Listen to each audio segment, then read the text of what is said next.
Good morning, সবাই কেমন আছো? সবাইকে জানি শুভ সকাল। এখন বাজে বেলা 10:30। এখন দেখো আমি রান্না করছি। এখানে আছে তোমার লোটে মাছ নিয়ে এসেছিলাম। এই লোটে মাছটা আমার খেতে ভালো লাগে না, এটা নিয়ে এসেছিলাম হাজব্যান্ডের জন্য। একটাই এনেছিলাম, ভাবলাম একে মানে পিস পিস করা ছিল, দোকানদার কেটে দিয়েছিল। ভাবছিলাম যে মানে গোটা গোটাই ভেজে দিয়ে তারপরে ঝাল করব সর্ষে বাটা দিয়ে। তারপরে ভাজতে গিয়ে দেখলাম একেবারে উঠছেই না কড়া থেকে। তো এই জন্য কি করেছি, ঘেটে দিয়েছি। ঘেটে দিয়ে এই পেঁয়াজ দিলাম, কাঁচা লঙ্কা দিলাম, একটু টমেটো দিলাম, আর এই যে ধনে পাতাগুলো একটু বেছে শেষে দেব।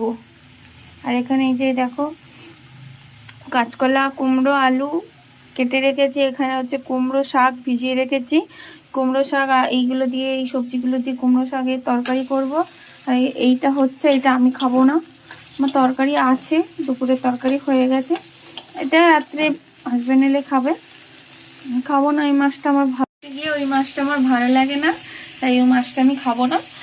আর এটা হাজব্যান্ডের জন্য নিয়েছিলাম। ও বলছিল সকালে, যে মেয়েকে আনতে গিয়েছিলাম স্কুল থেকে, ও বলছিল যে তুমি কিছু যদি সমুদ্রের মাছ পাও তো নিয়ে আসবে। ওই জন্য এই মাছটাই অনেক দিন থেকে খাবে বলছিল, তো এটাই নিয়ে এসেছি। আমাদের এখানে মানে এখন এই মাছটার একটু দাম বেশি, তোমার 200 টাকা করে চলছে।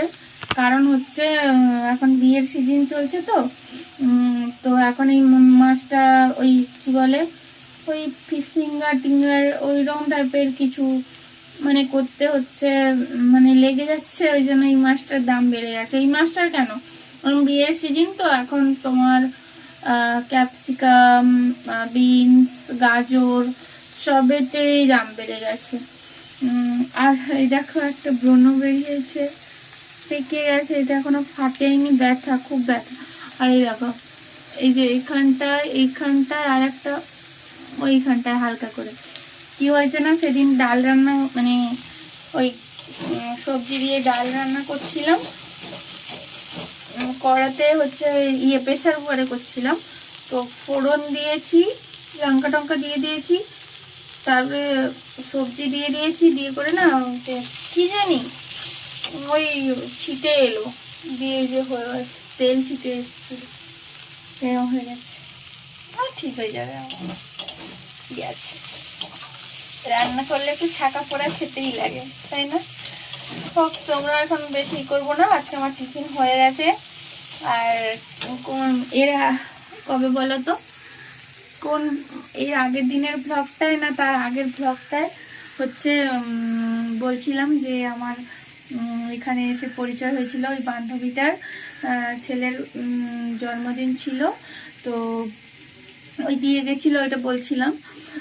হচ্ছে তো কালকে হচ্ছে তাকেই হচ্ছে তোমার বলি না, ওর টিফিন কৌটাগুলো পড়েছিল, আমি বলছি না টিফিন কৌটা ওগুলো দিতে হবে, দিয়ে হচ্ছে ওইগুলো একটু ফ্রাইড রাইস আর চিকেন কষা করে দিয়েছিলাম।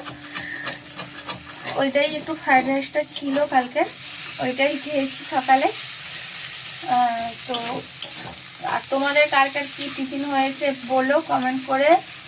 আর এখন কে কি করছো, কে কে আমার মতন এইভাবে রান্না করছে, এখন কার কার রান্না হয়ে গেছে কমেন্ট করে জানাও। আমি দেখছি যে আমার ব্লগে একটা মানে একটারও লাইক করছে, কিন্তু বেশি লাইক করছে না কেন কি জানি, আমার কি ভুল হচ্ছে কথা বলায় বা যাই হোক, কি ভুল হচ্ছে আমি ঠিক বুঝতে পারছি না। তোমরা প্লিজ কমেন্ট করে অন্তত বলো যে দিব কি, যেভাবে আমাকে ই করো, তারপরে মনে করো বললো যে কি ভুল হচ্ছে কি না হচ্ছে। তোমরা কেউ লাইক করছো না, তাও দেখছি 2-10 জন দেখছে, কিন্তু কেউ লাইক করছে না। লাইক করো, হচ্ছে কমেন্ট করো, যে লাইক না করো অন্তত কমেন্ট করে জানাও যে ভুলটা কোথায় হচ্ছে, আমি তো শুধরাবো না সেই জিনিসটা। হোক, আর কি বলবো, ইচ্ছে হলে কমেন্ট করো, না হলে জোর করে তো করাতে পারবো না। চলো, কে কী করছো হোক, সবাই নিশ্চয়ই ভালো আছো, সুস্থ আছো, আমিও মোটামুটি ভালো আছি। মেয়ের পরীক্ষা ডান হয়ে গেছে, এখন কয়েকদিন রেস্ট, আবার 4 তারিখ থেকে ক্লাস শুরু হবে। তার আগে আবার রেজাল্ট বেরোবে, ভর্তি আছে 26 তারিখে রেজাল্ট বেরোবে। তারপরে ভর্তি আছে, আবার টাসু হবে। চলো টাটা, রান্না করে নিই, তোমরাও যে যে রান্না করছো রান্না করে নাও, ভালো থেকো সুস্থ থেকো। আমাদের তো মেঘলা হয়েছে, তোমাদের রোদ হয়েছে কিনা জানিও, আমাদের যেখানটায় আছে মেঘলা হয়েছে। চলো টাটা, বাই, বেশি বকবো না। কার কার লোটে মাছ ভালো লাগে বলো কমেন্ট করে। আমার একটু ভালো লাগে না, একবারে ভালোই লাগে না, কিরম একটা যেন দেখতে মাছটাকে, আর গোটা থাকে না, ভেঙে যায়। চলো তোমাদের কার কার লোটে মাছ ভালো লাগে অবশ্যই কমেন্ট করে জানিও। আর ভিডিওটা ভালো লাগলে লাইক করো, পাশে থেকো। চলো টাটা।